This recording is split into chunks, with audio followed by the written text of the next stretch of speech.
Boil water advisory is still in effect for parts of Paterson, New Jersey and its surrounding areas. This all stems from a water main break over the weekend. It happened at North First and Arch Streets, leaving around 18,000 customers without power, and without water, I should say. Officials blame the aging system, which dates back over 130 years. This was a second water main break just this month. Thousands of people didn't have water after a break near Hinchliffe Stadium.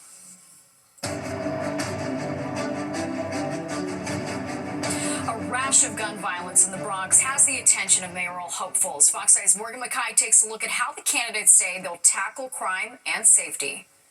So Republican candidate Curtis Sliwa, he was in the Bronx this morning responding to a separate wave of gun violence striking the area. Sliwa claimed that despite an overall drop in crime, violent crime is still up, pointing at several recent incidents rocking the borough.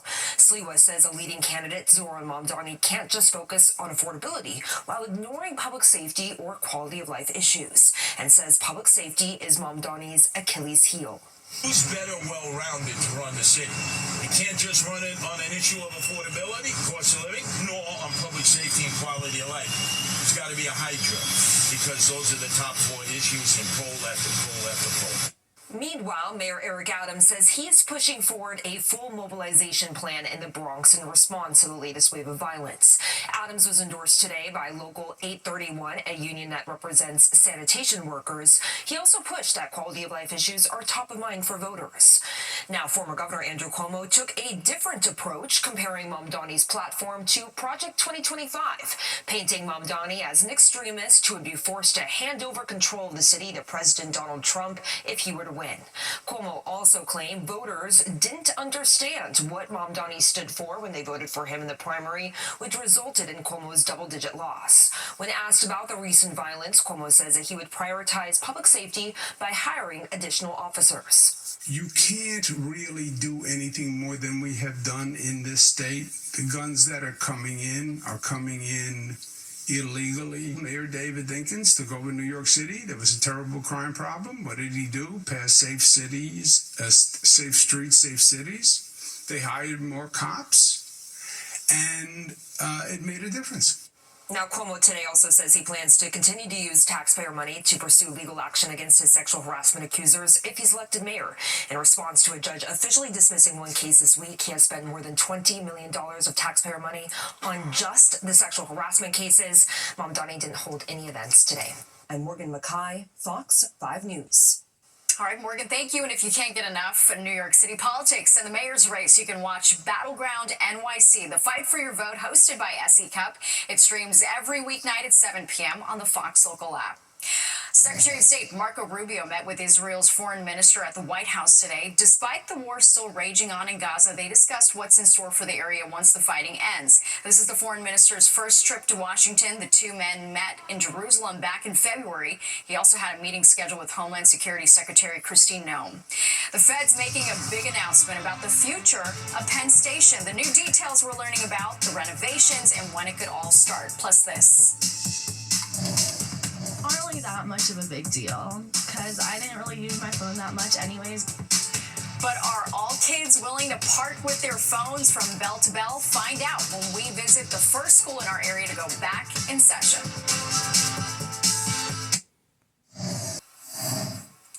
Welcome back to Public, getting a chance to weigh in on one of the proposals to build a casino in Manhattan. This one is in Hell's Kitchen. The project is known as the Avenir. Silverstein Properties want to build a $7 billion mixed-use hotel, casino, restaurant, entertainment, and public art complex on 11th Avenue between 40th and 41st. Developers say it will improve the neighborhood, but many voice concerns about the plan. I am strongly opposed to building of this casino and any casino in the Times Square area. It will pull money away from the theaters. I'm a theater artist. It will pull money away from restaurants, businesses. We feel the Avenir will provide another iconic legacy project, creating improvement in an area that actually needs it. And right now, there are 8 proposals competing for one of 3 downstate casino licenses. Each applicant needs to be approved by an advisory committee before advancing. Let's talk about the weather. A live look outside, and we are just loving this weather. Hopefully, we can squeeze in another day out of it, right, Nick? Yes, and I think we will for sure, Natasha. Tomorrow will be another beautiful day and still a little bit below average, as was the case for today. But really nothing really going on for today. We had some clouds here and there. That's really about it. We'll have a few clouds left over in the sky for tonight. And tomorrow should be a nice day, too, because we take a look at the wide view, and the dry air continues to be found all the way to our west. But look at this little line of showers. That is associated with a cold front, and that is coming our way for Friday. But it's going to lose a lot of its kick there as it comes our way. So you're going to see in the futurecast here in a moment that, again, it's just a couple of showers that'll be coming up in our forecast for Friday. So, again, we're going to sort of take a look at our, well, let's go back and see if we can get that futurecast to go through here. Yeah, there we go. So again, overnight is fine, mainly clear. Tomorrow it's lots of sun, and again, we'll see just a couple of fair weather clouds around. So we'll get back into the upper 70s. Average high should be about 82 though. Now here's Friday morning. Notice a couple of showers around, not a lot of rain, right? And then we'll get some sunshine during the day. Another round of a couple of showers may pop up Friday afternoon into the early evening as that little cool front goes by, and then the holiday weekend is looking excellent. Now we'll look at the forecast for tonight, and it's a cool one. It's in the 40s to the north or west. Poughkeepsie over there towards Sussex, mid and upper 40s, about 60 though in the city, and middle 50s in some of the nearby suburbs. Tomorrow, a nice day, again a little cooler than average, but we'll take this comfortable weather, holding in the upper 70s for most spots. Sun goes into some clouds, and again the next couple of days down the road, there's that little risk of a shower on Friday, still holding comfortably warm in the upper 70s. Saturday looks sunny, and Sunday and Monday will look just as nice too. Natasha? Yeah, sounds good. All right, Nick, thank you. It's been a violent week in one part of the city, and it's only Wednesday. Tonight, a community coming together to demand an end to the violence after a shooting at a park. And it's a bell-to-bell ban that's having kids across New York State put away their phones during the school day. Today, it was a district on Long Island's turn. We're going to show you how it went. Watching the 10 o'clock news. A vigil tonight for the victims of a brazen shooting in a Bronx park over the weekend, and it's just one of many cases of violence the borough has seen this week. Fox 8's Kendall Green is live in the Baychester section of the Bronx, where people are desperate for the shooting to stop. Kendall. Hey, good evening, Natasha. Tonight's vigil was held in honor of those victims shot here at this park over the weekend. But patience is growing noticeably thin because there have been several shootings since that point across the borough. This is us killing us. Nobody wins when this happens. A vigil full of elected leaders, clergy members, and gun violence interrupters, honoring the victims of a deadly shooting over the weekend at Haven Park. As Bronx DA Darcel Clark shared her frustrations amid the violence across her borough, particularly over the weekend. I got 2 18-year-old boys and a 15-year-old and a 16-year-old charged with shooting here. There have been 5 shootings since yesterday. 5. 3 resulted in homicides. Bronx residents haven't been able to catch a break from the bloodshed, awakened by the sound of flying bullets again before the start of business Wednesday morning. The guy was hiding behind the car. The guy ran up the block and he shot him. You can hear the fear in Kathy Lawson's voice, laced with frustration, as police confirmed they arrested a 44-year-old man after he shot 3 men at 1412 College Avenue, and one of those victims died. I just saw my mom dragging her boyfriend inside, and there was just blood all over the place. So. Wednesday morning's shooting followed 4 more just the day before, all in a span of 12 hours, as this mother of 32-year-old Jaquil Banks, gunned down at the park over the weekend, didn't hide her frustration. I'm not going to sit here and pretend like there's a budget that exists for us, because there isn't. So let's stop pretending, guys. Okay? Let's stop. I understand. I get cursed out a lot by angry parents who are upset at what happened to their children. They either were injured by gunfire or they lost their lives. Parents should not have to bury children. It should always be the other way around. And it resonates with me. Among residents, though, are the vigils and frustration enough? Some say it counts for something. I don't think it's all blamed on the community. I think it starts with the home, in the home. That's the way I look at it. Now, the sentiment among most residents we spoke with is above the awareness of the gun violence, they want the resources it takes to prevent it. That's the latest here in the Baychester section of the Bronx. Kendall Grain, Fox 5 News. Natasha. All right, Kendall, thank you so much. Police are looking for a suspect accused of attacking a 3-year-old girl in Brooklyn. It happened on Monday outside a building on McDonald Avenue in the Kensington section. Police say the young girl was walking with her mom when a man suddenly pushed her to the ground. The child hurt her elbow but didn't have to be hospitalized. Anyone with information is being asked to call police. The New York City Schools Chancellor among those showing support for immigrant families before the school year starts next week. New York City Public Schools stands with all of our families, regardless of background and immigration status. Let me assure you, our schools are safe places. Melissa Villas-Ramos joining immigration and education advocates outside Tweed Courthouse to give information on the resources available, including special care closets that offer food, clothing, and hygiene products. She also said school staff has been trained on non-local law enforcement protocols and promised that whenever they hear that a family is being detained, school officials will try to support them through the process. Well, you could hear the sound of bells ringing in one local school district today, but one thing you didn't hear, smartphones going off. Fox 5's Jessica Formoso takes a look at how the first day of that bell-to-bell ban went in Jericho, Long Island. Everyone just meeting each other back again from 6th grade the last year. And it's been so fun last year. I hope it's the same this year. A lot of excitement in Jericho Wednesday morning as students return to the classroom for the first day of school. This morning, I woke up at 4:30 because I was so excited. I personally love school. I love summer break too, but school is just honestly so much fun. The Jericho School District is the first district in our area to return.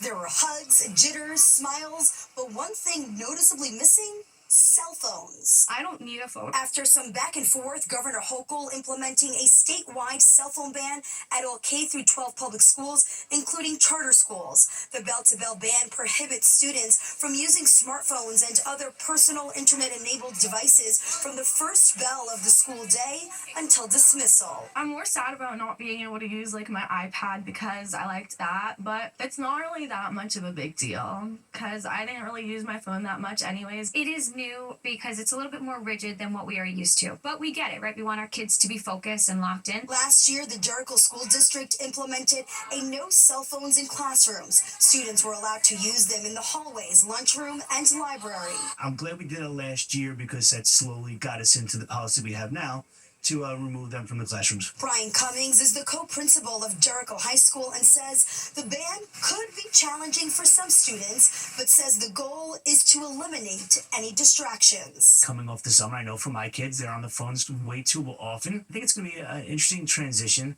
that'll be healthy for them, and I think it'll be great. Now, if a student needs to contact a parent or a guardian, they can do so at any time. There are phones inside the building. As for parents, they can get in contact with their child by calling the school. In Jericho, I'm Jessica Formoso, Fox 5 News.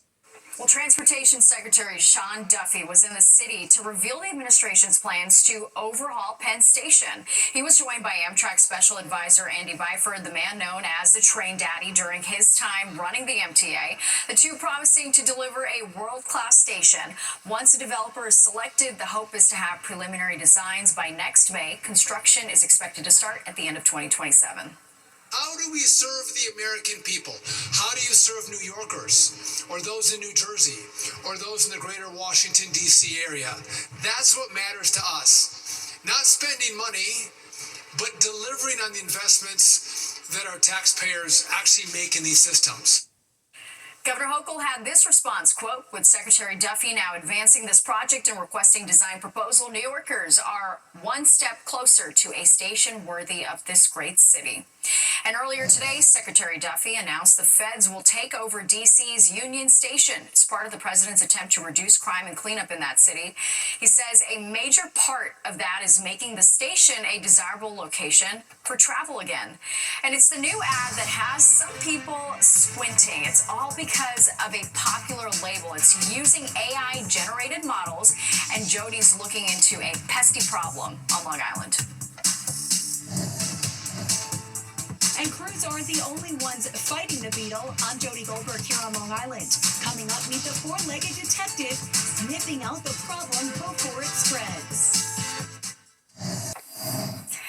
It's an invasive insect that's wreaking havoc on Long Island. The Asian longhorn beetle has made its way to our area in recent years, and it attacks pine trees. Fox 8 Jody Goldberg shows us how officials are trying to stop it from spreading. Meet Gonzo, a 3-year-old black lab with a very unusual job. He is trained on the Asian longhorn beetle frass, which is essentially the waste. That frass, which looks like sawdust, is one of the telltale signs of the invasive beetle. Gonzo's trained to detect it and alert his handler. We travel around the country and we respond to emerging pests. We'll do a couple of properties if we're in neighborhoods, or we'll actually get a couple acres done. ALB, short for the Asian longhorn beetle, is black and white with a powerful jaw and legs built to grip bark. The beetle came over in shipping crates in the early 90s. We've been trying to eradicate it for the last, 30-something years. And Gonzo isn't the only one working to stop the spread. USDA tree climbers are scaling trees across central Long Island. Heads up! I have 8 climbers, and they'll climb between 30 and 40 trees a day. They inspect the entire tree from top to bottom. In Amityville alone, nearly 3,000 trees have been found infested and close to 9,000 already cut down. The goal to stop it within the quarantine zone to prevent other trees from having to be removed. We work at ports of entry to prevent insects from spreading, both coming into the country and leaving on an exported flight or a cargo ship. Beetles can bore into maples, birch, and other host trees, stopping sap, snapping limbs, and slowly starving the tree. Once inside, larvae can survive for a season. We don't want this spreading to upstate New York, where our lumber industry is very important, and to other parts of the U.S. If you spot signs of the beetle or its frass, the USDA wants you to report it online to help with their goal, eradicating the beetle here on Long Island once and for all. Jody Goldberg, Fox 5 News. And this park is literally going to the dogs. The new place pups can play, and it's all made from recycled materials. And forget airbrushing. That's nothing compared to using AI models, the new ad campaign that's sparking a new debate. Let's get real about models we see in ad campaigns in magazines and online. Airbrushing is nothing new, but what about AI-generated models being the face of major brands? As Fox 8's Meredith Gorman shows us, it's happening, and it's sparking a lot of debate. The fashion world is in the midst of a digital debate. Vogue and Guess recently faced backlash after the clothing company's new ad campaign featured AI-generated models and appeared in the magazine's August print edition. It's raising questions about where creativity ends and digital trickery begins. AI experimentation is everywhere, and there's no rule book at the moment. So people don't know what's in and what's out, and they don't know how people will react. The Guess advertisement shows a blonde AI-generated model in an outfit from Guess's summer collection. In very fine print in the corner, the ad shows it was AI-generated. The issue is blown up on TikTok, with people criticizing the brand for creating and perpetuating unhealthy standards, with others wondering if this is the start of the modeling industry being decimated by AI. Female shoppers I spoke to in Soho all said that they like when brands use real models that represent a diversity of shapes and sizes. Like subconsciously, I would just kind of stray away from those brands just because they're not using right marketing techniques to kind of be for the public, the accurate beauty standards. It's not very accurate because it's hard to tell what they really look like if it's right. Exactly, yeah. Just things like that. It's not a real person. The more we're shooting for inauthenticity here, and not only airbrushing models, but using fake models, we're getting people further and further from feeling a strong sense of self-esteem, a positive sense of body image, and that is the opposite direction in which we should be going into. As the fashion industry experiments with AI, one thing is certain: consumers crave honesty. Reporting from Soho, I'm Meredith Gorman, Fox 5 News. Well, one thing that definitely is not AI is the weather. Let's take a live look outside. Chief Meteorologist Nick Gregory is back. And Nick, can we keep this nice weather going? It's so great. I know, right? I'm winning a lot of fans all of a sudden here. And, I look at models all the time, too. computer models, that is, because they help our forecast here. And computer models are pointing to a really nice holiday weekend coming up. It's all clear now. Nice night over the city, but hey, look at this. Temperature-wise, below average, 75 and 61. And we're getting down to about 60 again out the door tomorrow morning. You can see those numbers are considerably below average by 7 degrees or so. 101 record high, 50 the record low. That was in the 1800s, though. 618, sunrise down 736. You'll see a lot of it tomorrow. Right now, sky has gone clear.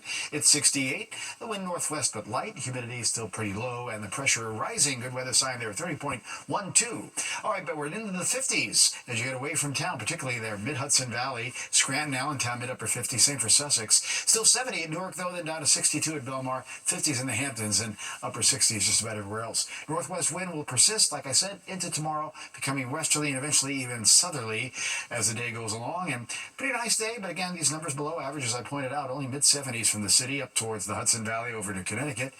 Islip and Newark holding on to the higher numbers of 79, but all through the Northeast, you're going to see temperatures on the cooler side. Concord to Hampshire to Albany in the low 70s. We hit 80 in Washington, D.C., but that was about it. Everybody else, low 70s. Rochester down into West Virginia, even only 69 in Cleveland today, and mid-70s, Detroit, Chicago to Cincinnati, and picking up more 80s, but you had to get down to Tennessee and to South Carolina to do that.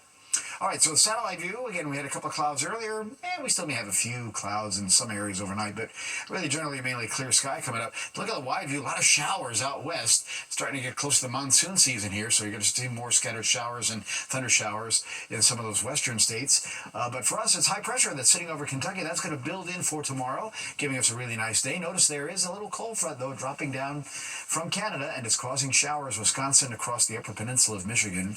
Some of those showers may dot the area on Friday, but it doesn't look like it'll be a lot. You'll see in our futurecast as we see our overnight low temperatures dipping into the 40s of all things here in North Jersey, Hudson Valley there, upper 40s.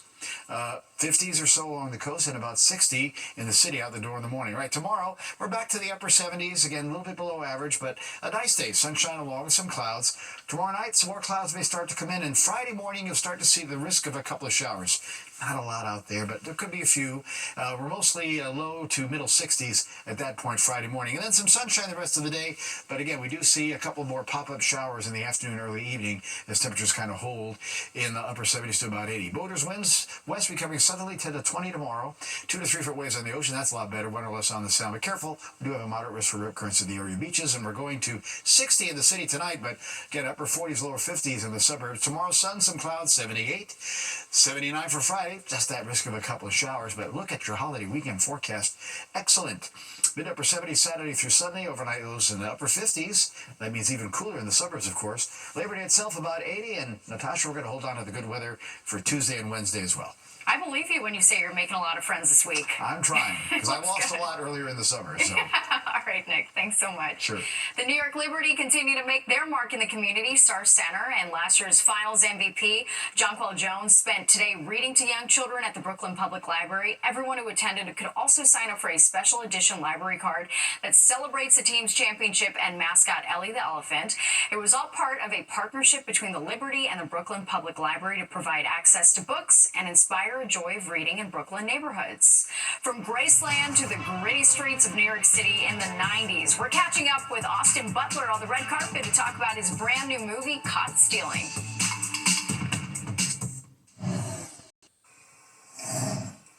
Austin Butler is back on the big screen, this time along with Joe Kravitz and Bad Bunny. He's starring in a new movie called Caught Stealing, and part of it was actually shot in New York City. Fox 8's Ryan Christopher caught up with Butler on the red carpet at last night's premiere. Who are you? What's the baby, man? All right, Austin Butler, step on over here. Austin, step on over here. Austin, I feel a little overdressed. New York. Yeah, that's right. I feel a little overdressed, Austin. Should I take my shirt off too? Always. Always, all right. Austin, this movie is incredible. Similar to your character, you're a guy from the West Coast here in the big city. Have you had a New York moment where you feel just a little bit more like a New Yorker? Yeah, every day when you're in New York. Yeah. Don't you feel that? I feel that every day. I know you're already riding the subway. Yeah, completely. I've been riding the subway for years. Okay. I moved here, I guess, 13 years ago, the first time. And yeah. You have a New York moment every day. What's your favorite thing about the city? And I know in the movie, it's magic, man. like you think of somebody and you run into them on the street. There's just a magic, It's yeah, I love New York. And in the movie, I know you're wearing a San Francisco Giants hat. Yankees or Mets? Really? You gonna do this to me? I'm gonna do this to you on television, on TV, on Good Day New York. I can't answer that. Why? Give me a little something. To be honest, I'm not enough of a fan to I support a lot of people. Okay. Like truly. Fair enough. Who are you? I'm Yankees. Come on now. Yankees. All right. That's the only answer. That's the only right answer. But see, we got Darren Aronofsky, who's a Mets fan. Oh, okay. So you gotta show a little love to the director. I'm trying to show love to him, but I love the Yankees. I really. This is the most diplomatic answer. I got you. How did you get into character? How did you really bring that New York energy here to the movie? Was there anything you did that was? We did so much. We rehearsed a lot. We had a long rehearsal process. We went to Coney Island. Right after Zoe was cast, Darren took us to Coney Island and we played air hockey and we rode on the bumper cars and rode the, what do you call it, the Ferris wheel? Yeah, we did all the Wonder Wheel. The Wonder Wheel. Oh, we didn't do the Wonder Wheel. You did? Okay. Wait, no, that's the Cyclone. We didn't do the Cyclone. Okay, that's the roller coaster, so you went on the Ferris wheel. All right. Zoe was too scared to go on the Cyclone. All right. Yeah, blame it on her. Okay. Yeah. That's awesome. Thank you so much for your time, man. And that was Ryan Christopher. Thanks so much. And there's more of the 10 o'clock news straight ahead. We'll be right back.